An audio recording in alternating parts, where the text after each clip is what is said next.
Hey guys, been a long time. Now my videos are in color because post operation, and the beast has been removed, so I don't need it black and white anymore. So everything's color again. I'm outside, and I snuck outside, and I even dragged a chair by myself, and thank God they didn't catch me. Laura said it was okay, but I really shouldn't be dragging chairs around. I made it through surgery, as you can see, and boy oh boy. Oh, let's put it to you this way: when doctors say that they're gonna operate and you'll be up on your feet in just a couple of days, oh God, do not believe that. So many things went wrong for me after surgery. It could only happen to me. The drive-in on surgery day, actually it was the day before surgery, oh, awful, nervous. That day was horrible. Friends came to visit me though, the night before in my motel, which really helped me a lot. I really wasn't able to hardly eat. I tried because I only had till midnight to eat. Then surgery morning, my family was picking me up at the motel. That's when it began. I began running into problems. There I am at, I'd say it was 7 a.m. My sister and brother-in-law pull up to take me. My mother had gotten herself in such a state of mind, unfortunately, over it. She was on Long Island at my brother-in-law's. She could not make the surgery. She had gotten herself that physically sick. And it was really best that way, not to put my mom through that. She was on Long Island, and she stayed by the phone all day. She couldn't have handled it. I was in there from 9 a.m. Well, I was in there actually 3 days, but everybody was in there from 9 a.m. until almost 11:30 at night. It would have been way too much for my mother. Yeah,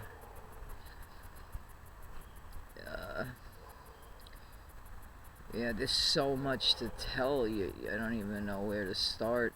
I guess I'm just happy to be sitting here seeing all you. I got through, in my opinion, the hardest part. I don't think anything can get harder than that.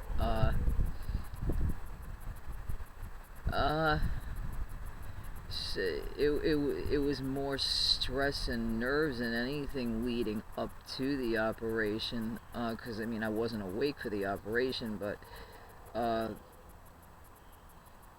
where was I? Right, I was getting picked up at the motel surgery morning. And I'm sick, and I need to throw up. So here we go. I am. My head's hanging over in the toilet in the motel, and I couldn't throw up because I didn't have any food in my stomach, and I couldn't even take a drink to get the dryness out of my throat because I wasn't allowed to have anything. My sister's in the motel trying to hurry me up in the kindest way she could. Come on, we gotta go, and I said, I have to throw up. She said, you're gonna have to get in the car, and you're gonna have to take a bucket with you because we really have to go. I mean, that's what it came down to, that they had to almost bodily put me in the car, but I got in. And as actually we started moving along, it started to go away. I guess I realized having to throw up was not going to stop my sister from getting me to the hospital, so that plan did not work. Um, uh, they were real quick about it, though. The minute I pulled up at Sloan Kettering, a man came right out with a wheelchair and ready to take me in, because, believe it or not, the night before surgery, I was in a lot of pain. I was using a cane at that point. The pain was incredible, and then by surgery morning, it was almost impossible for me to walk. So I think it was great timing. The operation needed to be done right then and there. I discovered, though, not getting off track, at least I could share that now. All that pain that I had been having for weeks prior, and telling you all in my videos, I'm in so much pain. When I eat, I get nauseous. When I wake up, I get nauseous. I assumed it was just the cancer cells making me nauseous, which part of it was, yeah, but I kept on saying, it feels like there's something wrong with my bowel, and my mother kept telling me, you keep saying that, and your bowel is not your uterus, and I knew pretty much your own body when something's not right, and I was right. They discovered in surgery, my ovary had attached itself to my bowel, which is something they said that's very unheard of. But of course, it's me. It's unheard of. Apparently, the endometriosis had grown so thick. If you recall in some of my early videos, it attaches like cobwebs and Velcro, and I guess it had grown so much it was pulling my ovary like a rubber band. The strength of it, I guess, pulled my ovary all the way and lodged itself in my bowel. Medically, I don't even know how that's possible. I've looked at diagrams since I've been home, because the bowel is not that close to the ovary, but somehow that's where they found my right ovary, I believe, was not where it was supposed to be. It was on my bowel. So that was a real factor in why I was in the kind of pain I was in. I had a body part that wasn't where it's normally supposed to be. So on top of that, in surgery, Dr. Brown explained to my family it was a very difficult operation. It was very lengthy, actually. I don't know why I had to get there so early. I was supposed to be scheduled, I think, for surgery maybe 11:30. Dr. Brown was in a surgery prior to me that was taking longer. I guess there might have been complications or something. She was delayed, so she came in to see me at 5 minutes to 1 in pre-op, and she said that she had been backed up a little bit, but she was ready to go with me then. And they took me into the operating room. 1:25. Wow, that was overwhelming. I've been in an operating room before in Pennsylvania. Sure, I had a surgery in 2005. This is something that was like out of the movies, TV. I've never seen an operating room like this. It was huge. There were like 13, 14 people with masks, and it it was overwhelming with the lights and the machines, and the Da Vinci robot that was going to operate on me. And I was I wanted to be awake so I could like look at more and more, but they wouldn't let me stay. They let me have about 8 minutes on the operating table, that they let me look around and talk a little, and then they said it was time to go bye bye, lights out. They were the greatest anesthesiologist I've ever encountered. The way that they proceeded with me, and they talked to me, and they calmed me, and they were great. There wasn't anybody in there that wasn't great. I felt calm and relaxed, and all of a sudden my lights were out, and that was it. But that was about 1:35, I think they put me under. And I guess then there's like prepping and getting me ready and betadine and all that stuff. I guess they have to do that after I'm asleep. So technically Dr. Brown did not start cutting until 2:30ish. That's what some of the delay was. If any of you were waiting online, like what's going on with me, I didn't get operated on until 2:30 in the afternoon. Unfortunately, because it was so difficult,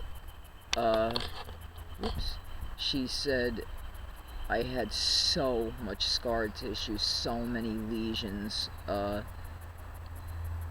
and then finding the ovary on my bowel, I guess was shocking too. It took her a lot longer than she expected. I guess she operated from, I'd say, 2:30 till maybe 8 o'clock at night, 8:30 at night. According to her, it was a 6-hour operation, and normally it should have only been 2.5 hours,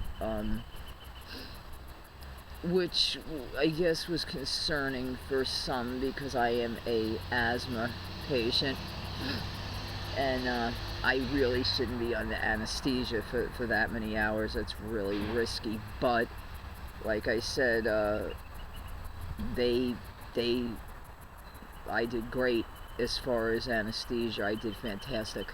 I remember waking up in recovery. I think the clock, I did remember seeing the clock, it was like 10:30 at night. I saw my sister, my brother-in-law, and Laura and Bob, and Mia. They were all staring at me when I opened my eyes. I remember bits and pieces of them. I guess I was happy. I actually remember Dr. Brown before them looking at me, talking to me, and smiling, but I couldn't tell you what she said. I have no idea. I went back to sleep. That was the great part. I got sent to my private room about midnight, and I went right back to sleep. But unfortunately, at about 3:30 in the morning, I woke up extremely sick to my stomach. I mean, anesthesia will do that to you. Even though I was on antiemetics, sometimes they work, sometimes they don't. But the nurse was great about it. I told her, I really have to throw up, and I have to throw up now. But they really didn't want me to because of my stomach, so she was very quick about it. She immediately administered anti-nausea medicine. Worked within like 45 seconds. It passed, and I guess I slept then through the rest of the night till like 6 in the morning, thinking that this is great. But she was supposed to let me go home the next day, and she told my family, due to the extent, I guess, of the surgery, and it had gotten so late, she wanted me to stay that full day in the hospital, so I really wasn't allowed to go home till Wednesday. Um, and that was fine, because believe me, I wasn't going anywhere. I think Laura had a little, yeah, she taped a little segment of me that morning. I was really out of it. They had me on morphine. Morphine is not all that it's worked up to be. It, it really doesn't kill the pain. It just makes your head so screwed up you don't even know who you are. So if you don't know that's really what it was doing. It was looping me out so bad. I didn't know I had pain, but I had pain. It's hard to explain. But I didn't like it, and they took me off of it in the afternoon. But then they had me on Vicodin. So what was happening to me was, between all that anesthesia and all that morphine, and then the Vicodin was coming. Those are 3 chemicals and drugs that constipate you, and yeah, it did a number on me. That's a whole. I'll explain that in the next video. That's everything that happened at my mother's. It was awful, but apparently what happens when you have a scope operation, because I have 5 slices in my stomach, I took pictures and showed you, they have to inject, I guess, fill up your body with air, so they can see all your organs, I guess. So this only happens with scope surgeries, I was told. They blow the body up with air so they can see everything clearly.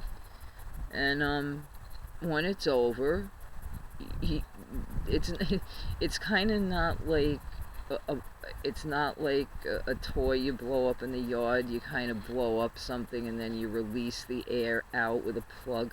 It doesn't work like that for people. They blew the air in, but there's no way of getting it out. So they told me, you're filled with air and you're gonna have to walk and burp, and yes, fart and burp and walk, and you're gonna have to work all this air out on your own.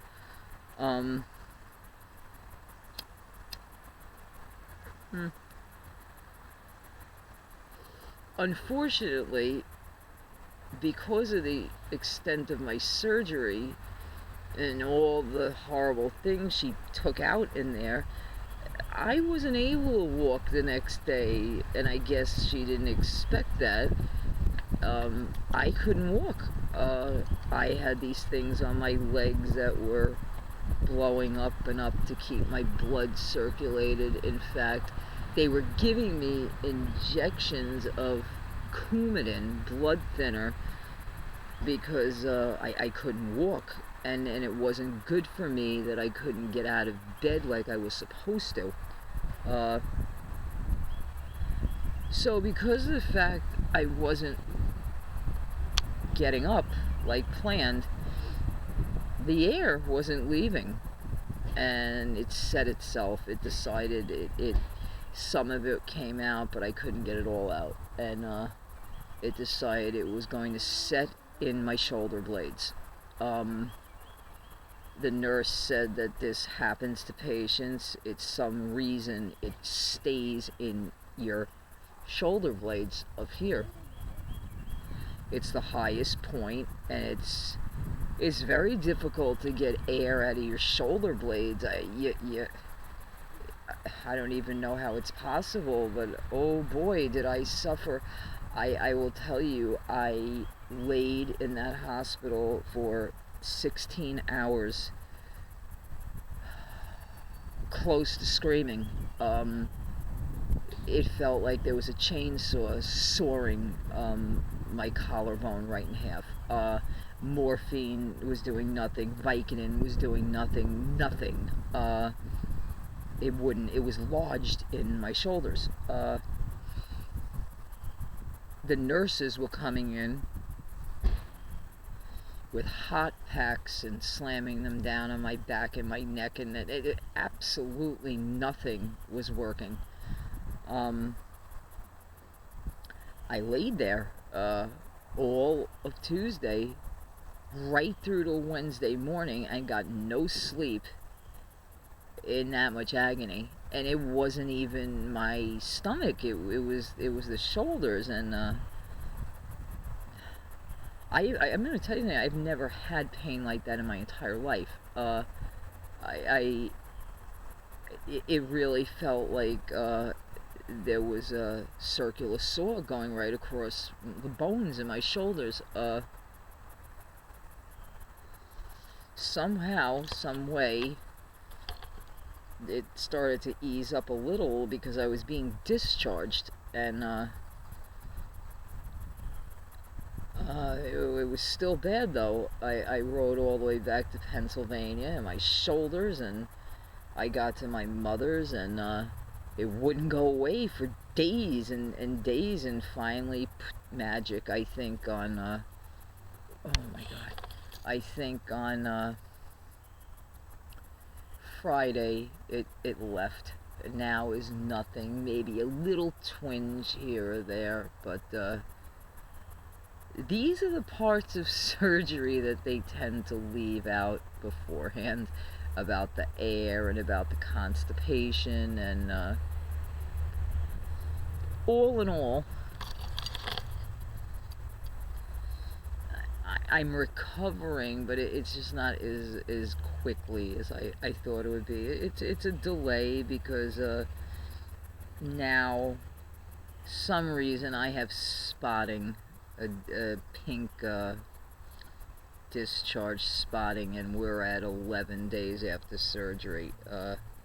It got heavier last night, so I got afraid, and a friend of mine online, Linda, said I should elevate my feet, and I thank her, because I did. I went to sleep and my feet were elevated all night, and it slowed down. But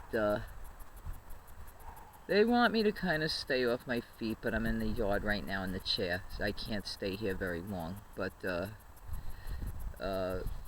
hopefully that eases up, because I go back now to Dr. Brown on Wednesday.